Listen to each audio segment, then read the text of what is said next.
Hujan-hujan makan sekoteng, lebih enak pakai roti. Penontonku yang cantik dan ganteng, kelas bahasa Indonesia udah dimulai nih.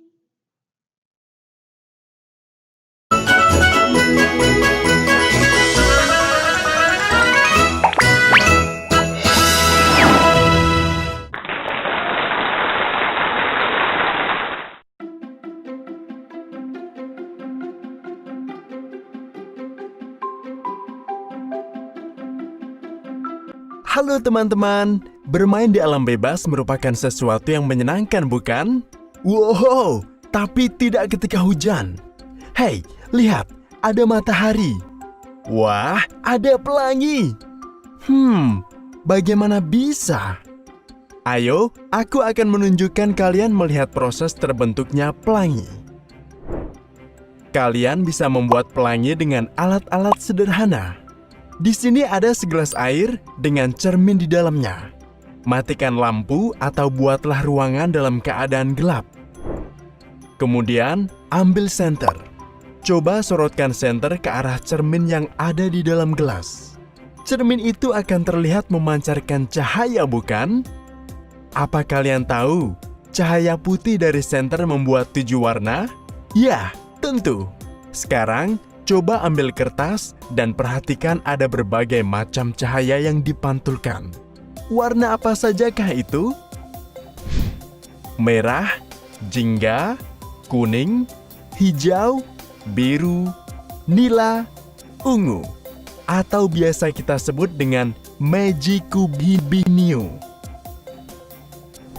Sekarang aku akan jelaskan bagaimana pelangi bisa terbentuk.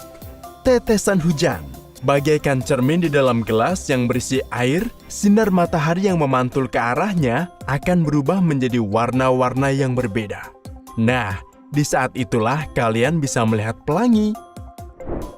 Ingat, pelangi hanya bisa dilihat ketika hujan dan matahari ada di waktu bersamaan.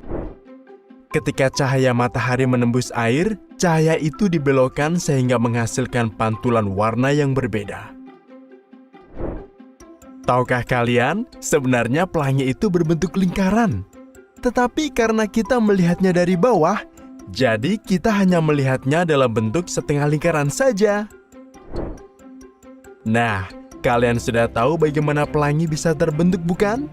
Jadi sekarang, kapanpun ketika hujan, mungkin juga ada matahari, siapa tahu kalian bisa melihat pelangi. Terima kasih, sampai jumpa di lain waktu. Bye-bye! Assalamualaikum warahmatullahi wabarakatuh. Hai anak-anakku semuanya, bertemu kembali dengan Ibu Nailul. Kali ini kita bersama-sama akan belajar tentang teks eksplanasi. Ada apa saja di dalamnya? Yuk kita pelajari lebih lanjut. Setelah anak-anak menonton video sebelumnya, anak-anak akan mengetahui lebih dalam lagi penjelasan tentang fenomena pelangi. Dalam pelajaran Bahasa Indonesia, penjelasan fenomena alam seperti demikian dijelaskan di dalam sebuah teks yang disebut teks eksplanasi. Nah, dengan demikian, teks eksplanasi adalah teks yang berisi penjelasan peristiwa atau fenomena di lingkungan kita. Artinya, teks eksplanasi berisi fakta yang terjadi baik di bidang sosial, budaya, politik, dan ekonomi. Teks eksplanasi berisi hal-hal yang terjadi secara nyata. Teks eksplanasi bertujuan menjelaskan proses terjadinya suatu peristiwa, baik alam, sosial, maupun budaya.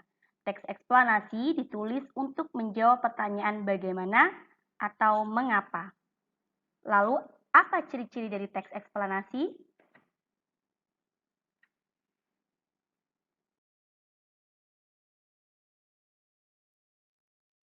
Ciri-ciri teks eksplanasi yang pertama adalah menggunakan istilah-istilah teknis. Yang kedua, menggunakan kalimat aktif dan pasif, menggunakan kalimat tanya atau interrogatif dan kalimat berita, lalu menjawab pertanyaan bagaimana, Nah, pada penjelasan menjawab pertanyaan bagaimana, pertanyaan bagaimana membutuhkan jawaban berupa deskripsi. Maka di dalam teks eksplanasi terdapat teks deskripsi. Lalu, teks eksplanasi juga menjawab pertanyaan mengapa. Nah, pada bagian ini membutuhkan jawaban berupa penjelasan proses sebab dan akibat. Dan yang terakhir, ciri-cirinya adalah berdasarkan hasil penelitian ilmiah. Maka teks eksplanasi harus berupa fakta, tidak boleh berupa karangan. Nah, anak-anak, demikianlah penjelasan bersama tentang teks eksplanasi. Sampai bertemu di video selanjutnya ya. Dah.